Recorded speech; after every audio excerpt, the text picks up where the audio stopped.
Pasig Jollibee Simbahan. Bakit nga ba sarado na? Sa video na to malalaman nyo kung bakit close na ang Jollibee Pasig Simbahan. Isa ito sa pinakaunang Jollibee dito sa Pasig mga ka-FT. At dito ko unang nakatikim ng Jollibee mga ka-FT way back 90s bago pa yung sa Palengke Pasig. At alamin natin kung bakit nagsara. Mga ka-FT, isang magandang gabi sa ating lahat. Nandito nga pala ngayon ako sa Pasig Simbahan. Nandito tayo para i-check yung Jollibee dito. Ito yung isa sa pinakamatagal ng Jollibee dito sa Pasig. Ito na ngayon yung Jollibee Simbahan dito sa Pasig. Totally closed na po siya ngayon. Yan, nakita niyo naman oh.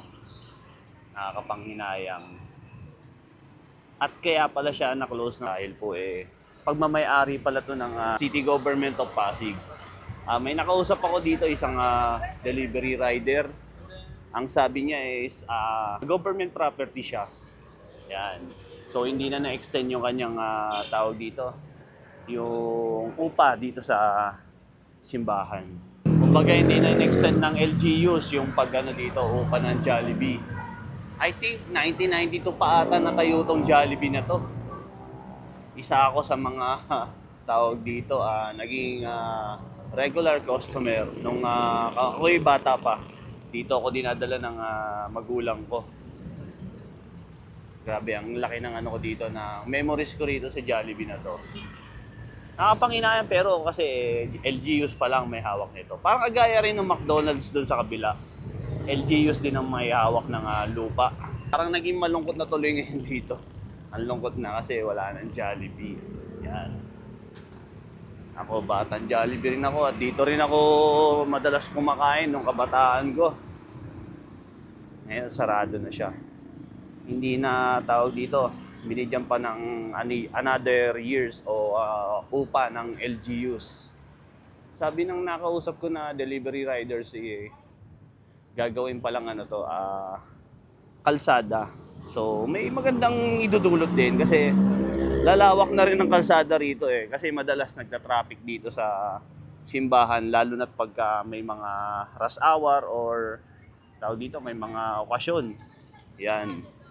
Kaya laking tulong din pero nakakalungkot lang magsasara na ngayon yung Jollibee na to. Kasi napaka ganda ng mga memories ko dati dito. At naging crew rin ako dito way back 2009. Yan. Shoutout nga pala sa tawag dito yung mga naging katrabaho ko rito dati. Then kay Dragon, kay June, yan.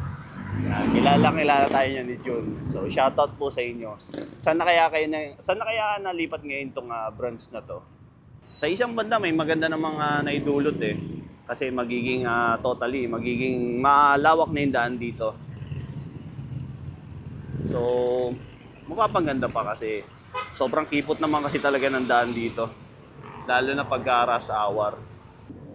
Kahit pa paano, may nalaman kayong ideya kung bakit sinara na itong Jollibee Simbahan.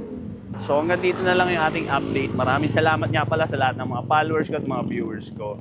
At pasensya na kayo kung wala tayo masyadong labas ngayon.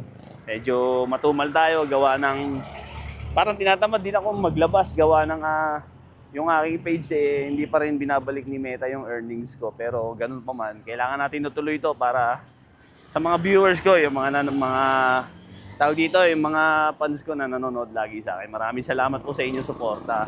So, see you in my next vlog. Maraming salamat.